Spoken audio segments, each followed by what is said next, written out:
Hi guys, welcome back to our new channel. ఇంతవరకు అమూల్య అమ్ము వ్లాగ్స్కి support చేసినాను, thank you so much. ఇది కొత్త channel అనమాట, మేకల సరిత వ్లాగ్స్. ఈ ఛానల్కి సబ్స్క్రైబ్ చేయండి. అమూల్య అమ్ము వ్లాగ్స్లో చెప్పాము కదా 3 days మీటింగ్ ఉన్నదని. ఫస్ట్ మీటింగ్లో మా పాస్టర్ గారు మాకు ఎలా చెప్పారో చూసేయండి. ఈ వీడియో మొత్తం షార్ట్స్, లాంగ్ వీడియోస్ మొత్తం అప్డేట్ ఉంటుంది ఈ ఛానల్లో. ఆ ఛానల్లో వెళ్ళి చూసిన వాళ్ళకి క్లారిటీ ఉంటుంది. అలాగే ఈ ఛానల్లో కూడా చూసుకోండి. Like, share, subscribe to this channel. Thank you so much for watching this video. Bye bye. ఆయన్ని మార్పువాడు కూడా ఆయనే ఉన్నాడు. ఈ మధ్యాహ్న కాల సమయంలో, ఈ రాత్రి కాల సమయంలో పరిశుద్ధమైన జీవితం అనగా మంచి ప్రవర్తన కలిగి జీవించడం, మంచి ఉద్దేశాలు కలిగి జీవించడం, మంచి నడవడి కలిగి జీవించడం, మంచి సద్భావం కలిగిన ఉద్దేశం కలిగి నడవటం. ఈ క్వాలిటీస్ ఈ సంవత్సరం చివరిలో ఒకవేళ లేకపోయినట్లయితే యేసు పాదాల దగ్గరికి రావాలి. మనము ఎవరి దగ్గరికి వెళ్ళినా ఉపయోగం లేదు. ఉందా? ఎవరి దగ్గరికి వెళ్ళినా ఉపయోగం లేదు. యేసు పాదాల దగ్గరికి రావాలి మనము. యేసయ్య బోధ దగ్గరికి రావాలి, సువార్త దగ్గరికి రావాలి మనము. అప్పుడే ఆయన మన జీవితాన్ని మార్చగలిగిన ఏకైక గొప్ప దేవుడు. చాలా మందిని మార్చున్నాడు ఆయన. అనేక మంది యేసు ప్రభువుని అంగీకరిస్తున్నారు, కానీ అనుకూలమైన మార్గంలో నడవలేకపోతున్నారు. యేసుకి అనుకూలమైన మార్గంలో నడవలేకపోతున్నారు. జ్ఞాపకం చేసుకో. ఈ రాత్రికాల సమయంలో ప్రియులారా, దేవుని యొక్క వాక్యాన్ని వింటున్నా నీవు. దేవుడు నీతో సూటిగా మాట్లాడుతున్నాడు.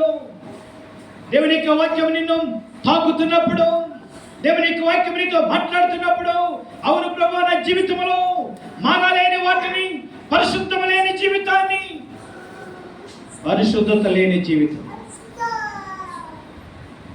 ఈ రాత్రికాల సమయంలో జ్ఞాపకం చేసుకో. దాని కింద రాయబడిన మాట ఏంటంటే, అంటాడు, ఏమంటాడు? కాబట్టి పరిశుద్ధమును దేవునికి అనుకూలమైన సజీవ యాగముగా మీ శరీరములను ఆయనకు సమర్పించుకొనాలి. మన యొక్క శరీరాలను ఆయనకు సమర్పించుకోవాల్సిన వారమై ఉన్నాం. జ్ఞాపకం చేసుకోండి. ఈ మధ్యాహ్న కాల సమయంలో జ్ఞాపకం చేసుకోవాలి ప్రియులారా. దేవుని యొక్క వాక్యం నీతో మాట్లాడుతుంది ప్రియులారా. వాక్యము దేవుడైన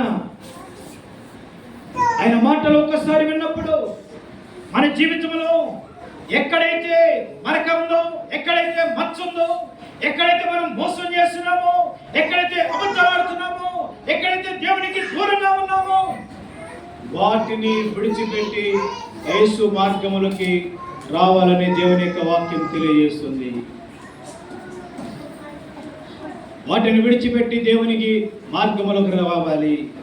అది అంటున్నాడు. ఏమంటున్నాడంటే అక్కడ ఆయన అంటున్నాడు, సజీవ యాగముగా. యాగం అంటే చెప్పండి. యాగం అంటే క్రీస్తు కొరకు నీ శరీరాన్ని సమర్పించటం, ఆయన కొరకు బలైపోవటము. పరిశుద్ధత ఊరికే రాదు. కష్టం వచ్చినా, నష్టం వచ్చినా, ఇబ్బంది వచ్చినా, ఇరుకొచ్చినా మన జీవితాన్ని ఆయన కోసం కన్నెండ పెట్టాలి. సజీవ యాగముగా మన జీవితాన్ని ఆయనకి సమర్పించాలి. ఈ రాత్రికాల సమయంలో వాక్యాన్ని వింటున్నా నీవు, ఆయన కొరకు మన యొక్క జీవితాన్ని సమర్పించుకునే వారిగా ఉండాలి.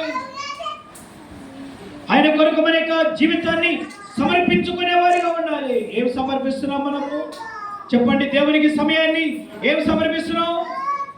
ఉదయకాల సమయంలో దేవుని యొక్క పాదాలు పట్టుకొని ప్రార్థనగా ఆయనకు మనం సమర్పించవలసిన వారమై ఉన్నాం.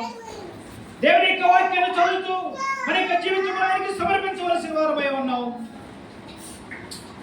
మేలైనది, ఆరోగ్యకరమైనది మన జీవితంలో మనము ప్రారంభించాలి. అందుకని వాక్యం మనతో మాట్లాడుతుంది ప్రియులారా. ఈ రాత్రికాల సమయంలో మనతో మాట్లాడుతుంది. సజీవ యాగముగా ఏం సమర్పించాలంట? చెప్పండి. ఏం సమర్పించాలి? మీ శరీరములను పరిశుద్ధంగా మీ శరీరములను ఆయనకు సమర్పించుకోవాలి. అపోస్తలుడైన పౌలు గారు సంఘానికి హెచ్చరిస్తున్నాడు. శరీరం ఎంత ప్రాముఖ్యమో దేవుని యొక్క వాక్యం